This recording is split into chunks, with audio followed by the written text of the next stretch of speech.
All right, welcome to our AI First Mindset panel by the AI App Store, Inc.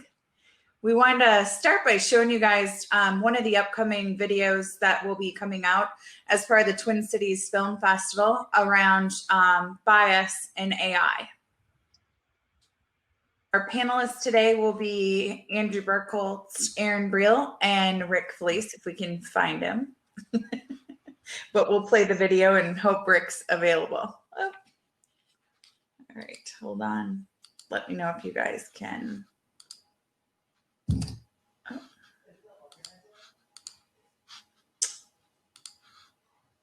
There he is. Ah. We'll go. Shoot. Here. Sorry about that, guys. I know I shouldn't put it on a black screen.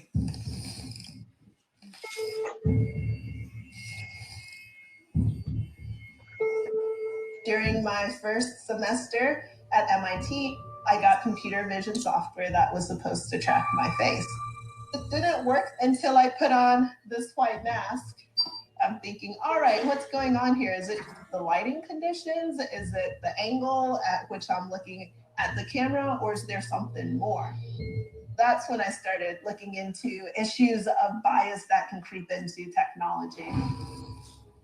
Our ideas about technology that we think are normal are actually ideas that come from a very small and homogeneous group of people. Vast amounts of data at incredible speeds. Everybody has unconscious biases, and people embed their own biases into technology. This kid got stopped as a result of facial recognition misidentification, and then used that as justification to search you. This is an innocent child. Racism is becoming mechanized. Systemic issues are only going to be hardwired into new technologies. It's not just face classification, it's any data-centric technology. Every day, we are all being scored. Who gets hired? Who gets housing? I am making predictions for your life right now. The people who own the code deploy it on other people, and there is no accountability. Management analytic towers wanted to install the facial recognition software. Pretty much turn this place into Fort Knox. The technology is being rapidly adopted, and there are no safeguards. We are socially controlled in a way that we don't see.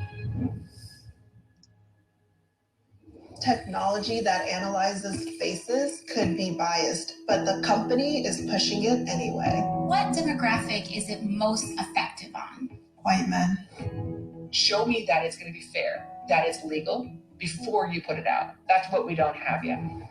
It's going to take people coming together, striving for justice in this age of automation.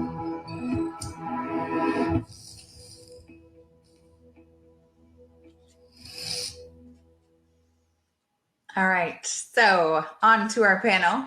Thought it'd be fun to look at that. That's a new film coming out in October here as part of the Twin Cities Film Festival, the technology series, which will be in part sponsored by the AI App Store. So look for that film coming out to give some perspective on the technologies we'll be talking about here today.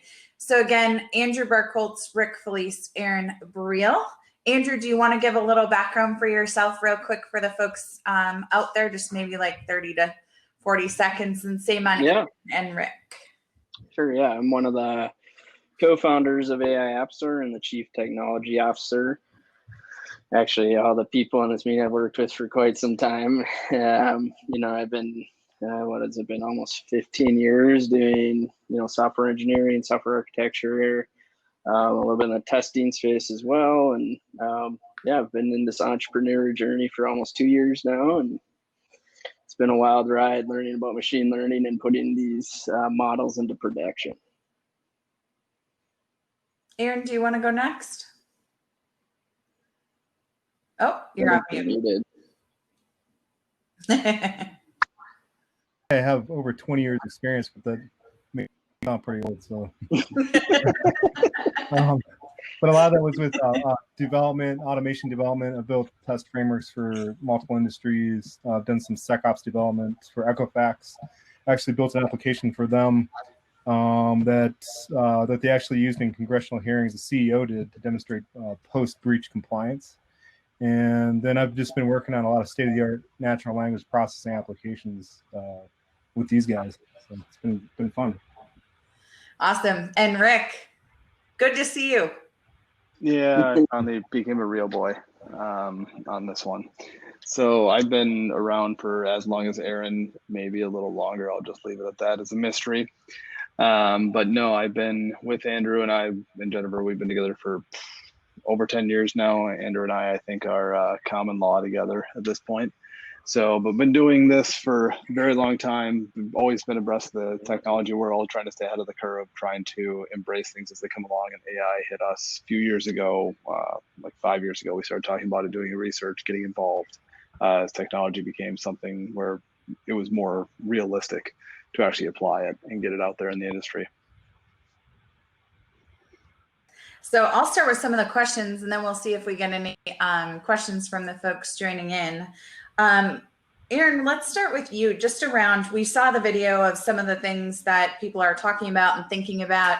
There's obviously a lot of new breakthroughs in technology out there that will leverage artificial intelligence and machine learning. Can you talk a little bit about some of the things you've been seeing? You've obviously studied this at Georgia Tech and are up on some of the new advancements. Could you share some of your insights on that? Yeah, I think the past few years we've seen a breakthrough with natural language processing. It's kind of had its ImageNet moment with the advent of transformers and their models, which became open source. That started with Google releasing BERT, which has a lot of applications. Then there was OpenAI releasing GPT. And I don't know if you remember this, but initially they said it was too dangerous to release the full model. So they've since then released GPT-2 and then GPT-3 now, which they're actually not open source and they're charging to use it. So I guess everybody has a price. And then, yeah, just a lot of those models. Another one that's really impressive is this model I just read about called Big Bird, and it's able to handle large documents, so big corpuses of text. So I think with that, that's what I've seen have a really big impact lately, and that's stuff that we're working in directly. So, I think you're muted, Jennifer. You might be muted. There's that little guest in the background there. Our guest, that was our COVID bonus panelist joining us there behind me. So welcome to COVID. You get bonus guests on these panels that we don't usually get. Thanks, Aaron. That was perfect just on some of the new stuff. But Rick, maybe can you talk about how you're seeing this change tech for enterprises and how they're building technology differently than what they were doing before now with some of the new tech that Aaron kind of alluded to that's out there and available to them? Oh yeah, it's become a much different world now on how people are building and envisioning and kind of looking to enhance the world and get it out. Technology. So there's a bit of a misconception on what bots can actually do. So we have some people that are very optimistic and thinking that they're able to do things that they're just not actually capable, and they're thinking it's more general AI and relating it to more like transformers, where it's going to build things out and do everything for everyone and kind of become this omnipotent part of the technology process. When others who are actually utilizing it the way it's capable of right now, which is more narrow focused and looking at, we can build things out and we can actually use this to create data sets and analyze things faster than we've ever done before, as well as give us insights into data we've never had before. So it's really changing the perception of how we're able to do real-time kind of analytics and design on the fly.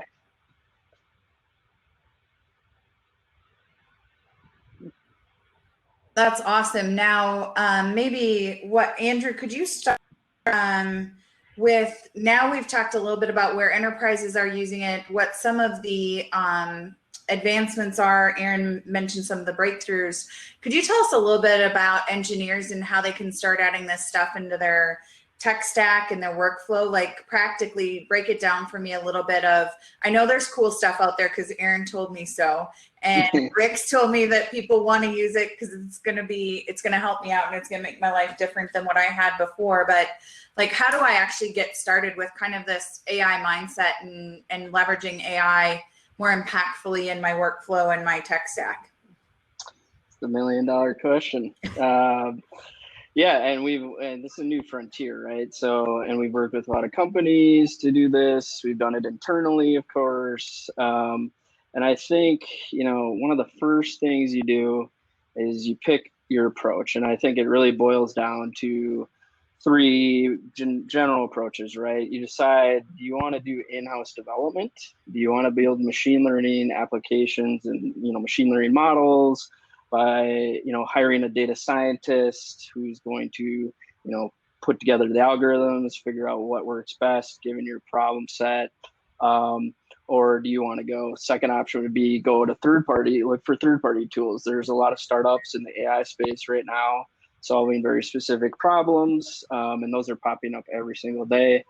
So maybe there's a tool out there that already exists that you can leverage right off the shelf.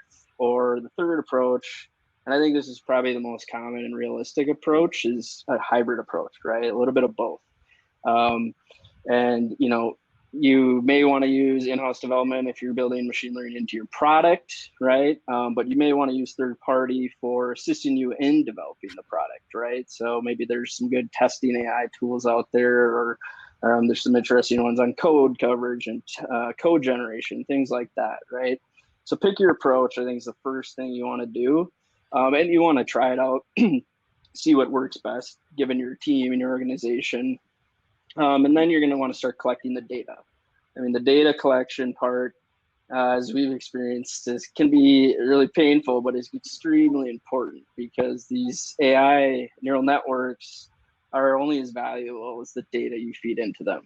And so, you're going to need to train these models on the data, as much data as possible, a variety of data, and have a variety of people labeling that data, basically. And when I say labeling, I'm just basically saying annotated, tell the machine what the data is, right? And so that's going to be the ongoing process, collecting data, feed the data into the machine learning models. At the end of the day, the humans are really important to the process, and, the models are only as good as the data you feed it. So I think that's general approach. I love it. But you touched on a little bit, there's some different approaches here about, as we just saw in the video, around how you train this data, some of the bias, what happens with it, how you leverage it. And you talked about humans involved in this. And I think that brings up a really good point. I know there was a project, Aaron, that you were working on around sentiment analysis, text classification, some of those things. Could you tell us just some of the differences you see when you even have different people training different data sets, right? We've noticed some trends when you even look at two different sets of humans looking at the same data and viewing it differently, for example, with sentiment analysis and review analysis. Yeah, in our case, we actually built an application and trained a BERT-based model for, like you said, sentiment analysis and text classification. And we did have different humans labeling the data. So there were some times where there were classification differences depending on who did the labeling. And sometimes those were, you could see the differences based on gender, oddly. Mm-hmm. And I thought that was interesting to see that. But yeah, I think another thing I wanted to touch on briefly too is the concept of transfer learning. I think that's a big thing that's coming up here. I mentioned it briefly with GPT-3. There's also something called the T5 algorithm. It's the text-to-text transformer. Let's say that 5 times fast. Yeah. But I use that in an open source tool I created called AbSum. I'm not sure if we're going to talk about that, but it uses abstractive summarization for data augmentation. And essentially, it deals with class imbalance in the data. So it deals with some of the biases that may be present in the data that you have before you feed it to the models. So, yeah. Good point on this, Aaron, with some of these new models, and Andrew mentioned it too, with new tech comes out practically every week. What are some strategies you guys are using? I'd be interested to hear from all of you, just keeping apprised of what's out there and looking at new tech and evaluating it for what it does. I mean, a lot of times when you're seeing this much tech pop up, does it really do what it says it'll do? Is it useful and helpful? You know, what are the shortfalls from a security standpoint? All those types of things. What are you guys doing to stay up on top of your tech right now? Because there's a lot of it out there. Well, I could get into the, is that? We can start with you, Aaron. Perfect. Okay, sorry. I didn't know if that was for Rick, but I was going to mention that we've been started digging into chatbots a lot. This is an area that's just exploding right now. It's going from, I guess it's saved companies around 48.3 million in 2018. That's going to jump up to 11.5 billion by 2023. And so just staying, I read research papers daily on this topic, and it's a really exciting area. So you do a lot of research papers. That's one way you get some of your information. Are there any other good resources you would point folks out there to stay up on new tech and researching it? I like reading, I like the site Papers with Code. That does get a little academic. Another good one's Towards Data Science. Yep. That's a good, yep. Little less academic and more, a variety of things on that. TowardsDataScience.com, I think, is the URL. Is the other one. That's a good one. Yeah. Mm-hmm. And then Rick, maybe, I know you look at a lot of different providers of AI and ML technologies and solutions. When you're doing that, what are some of the criteria you look at in evaluating if something's actually capable of what they're claiming it can or can't do out in the market space? Oh, there's a lot of different things out there and tools out there that are claiming AI. There isn't really a standardization or a metric or like an award you have to, or a specific measure you have to achieve before you can claim to be AI. So a lot of people claim it even though they're not actually using AI. So when I'm doing my evaluation, I usually like to start with, asking just purely what's the actual, not what's the secret sauce and how they're applying things, but what's the actual algorithm they're using or the type of data science they're implying. Try to ask them for some of the just basics and not specifically what they're doing to make it special to them, but how that works. That's a great place to start, as well as then asking them how they actually do the implementation. How are they teaching the bot? How are they learning from it?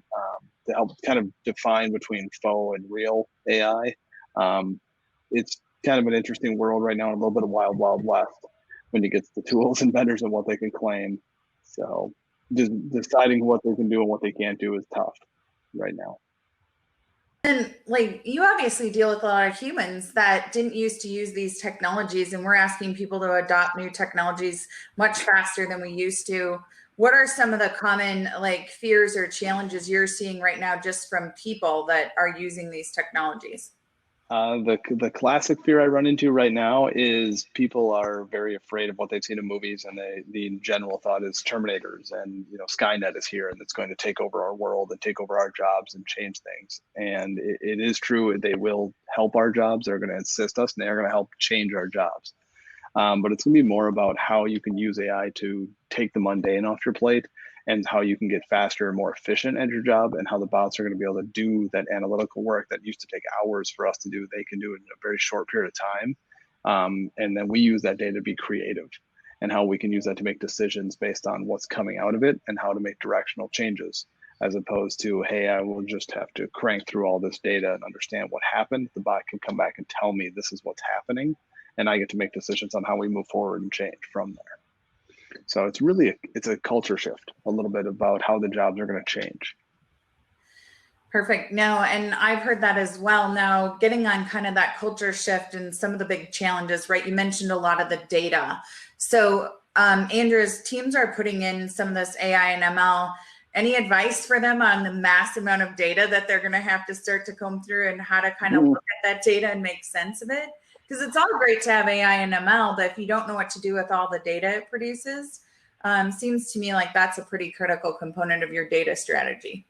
Yeah, and that's something I think every organization has their own unique solution to that, but we've experimented with There's Amazon Turk services like that where you can go outsource some labeling tasks and you'll get a variety of people. You can get some freelance or contractors, right? And then just people in your organization. I think even with us, we try to have every single person that works in our company label data at some point because it teaches you a lot about just the basics of how a neural network works, right? And just, the data, how you train it, how you label it and all that stuff. So that you never can really get away, or you can, but you should probably keep humans in the loop because you can't really replace the human eye or the human brain in terms of what data, how you're labeling the data, right? You can look into data and there's the whole, like the industry in terms of skill set is slightly shifting, or there's a new branch, obviously, with machine learning engineers, data scientists, right? And machine learning engineers or slash data engineers, they're kind of one and the same, can help like automate that process a little bit. We've experimented with having humans label most of the data, and then Google has and I think AWS, all the big cloud providers have like automated AI, like AutoML for Google Cloud Platform.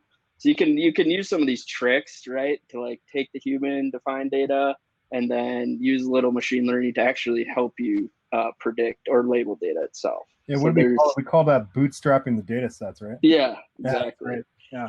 Yep. So yeah, and that's just like you keep tweaking and tuning it, right? And it kind of falls back on what are we using for accuracy measurements on the model predictions, right? And I'm sure Aaron can probably talk more about that, but there's a plethora of those metrics. And so we're always gauging them, tuning the data, and then finding ways to optimize. Aaron, maybe talk about that a little bit, right? The accuracy of what you're seeing and what you like to see in your models of, what does good look like for you when you're training this, and what is your expectation for folks out there that are maybe just getting into it, of just some ideas around that? Yeah, I think a big thing to start with is don't fall into the trap of being deceived by just the accuracy metric. That can be really deceiving. And just to give you just a simple example, you could have an algorithm that's 99% accurate, right? That looks great. It looks like it's the best algorithm on the planet. But then if you look at the data, maybe 99% of the data had the one classification. And so all the algorithm had to do is, look at the data, guess that one classification, then next thing you know, you have an algorithm that's 99% accurate when it's actually not, right? So I think the key is to look at different metrics. Not only look at accuracy, but also precision and recall. And there's other ones too, like F1. Kind of depends on the problem you're working with, but a lot of this information is out there. You can Google it, and there's resources that can kind of tell you what metrics to use in what situation. Good tip, though. Andrew, did you have another tip for folks? I just saw a chat question come in about labeling data. I think it's a great question because not only having employees or people internally label it, but and you'll see this in a lot of AI SaaS products coming out now, where you get and capture the feedback from the user themselves, right? So reviews, right? We have a model that can classify reviews and tell it is it a UX issue or a defect, whatever. And so in the interface itself, right, if the user sees a review and it's misclassified or mislabeled by the machine learning algorithm, having the user be able to flag that and just say, hey, this is inaccurate, and then I think it should be this label. This is a performance issue, not a UX design issue, right? And so that's a good way to automate it, actually, because then you're kind of open sourcing the labeling a little bit, getting your users to have a little involvement in the product itself. And so it's a great question. Any other comments from Rick or Andrew on the chat question, or we got it covered? And we're getting close to time. We have about a minute left. Any parting thoughts from any of our panelists that you wanted to weigh in on before we leave? I was just going to mention that I think it's a really exciting time to be in AI. I think I read somewhere, I don't have it up right now, but there is a massive investment of venture capital into AI firms, even in the midst of COVID-19, where investments have gone down, they've gone up in AI. So it's an exciting time to be part of this movement. Yeah, I think that's a good point. I think most software is eventually going to, if not already, have some kind of AI component in it, right? And so you'll see less of the marketing around AI because like most things will have some form of AI, right? And you won't even know. Yeah, AI is going to change how we do our daily lives for sure. It's going to be involved more than we realize right now. Yeah. Thanks, everyone. I appreciate all of our panelists. If they want to find you guys on LinkedIn or on social media, they can do that. It was Andrew, Rick, and Aaron at the AI App Store. Thanks for participating today, and thanks for the panel, guys. Thanks. Thank you.